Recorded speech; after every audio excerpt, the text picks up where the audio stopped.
Income tax বিল 1961 কে পরিবর্তন করে নতুন ইনকাম ট্যাক্স বিল 2025 অ্যাক্ট আমাদের পার্লামেন্টের মধ্যে পাশ হয়ে গেছে। একদিকে যেখানে ইলেকশন কমিশন আমাদেরকে প্রাইভেসির নাম দিয়ে সিসিটিভি ক্যামেরা ভিডিও দিচ্ছে না, অন্যদিকে আমাদের ভারত সরকার নতুন ইনকাম ট্যাক্স বিলের মাধ্যমে আমাদের প্রাইভেসিকে খতম করে দেওয়ার চেষ্টা করছে।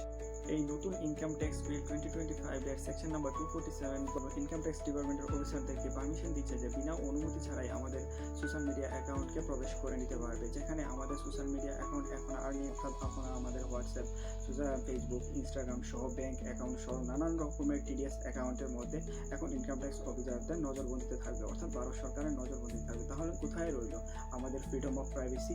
এখন কি সবই মিথ্যা হয়ে রইল? আর এই সমস্ত কিছুই করতে পারবে শুধুমাত্র সন্দেহের ভিত্তিতে। একজন অফিসার তার সন্দেহের মাধ্যমে আমাদের সোশ্যাল মিডিয়া অ্যাকাউন্টকে হ্যাক করে নিতে পারবে, আমাদের সোশ্যাল মিডিয়া অ্যাকাউন্টকে দেখে। এই বিল নিয়ে আপনাদের মতামত নিচে দেওয়া কমেন্ট বক্সের মধ্যে জানাবেন এবং এরকম তথ্য জানার জন্য আমাদের social media account voice of জুয়েলকে ফলো করে নেবেন।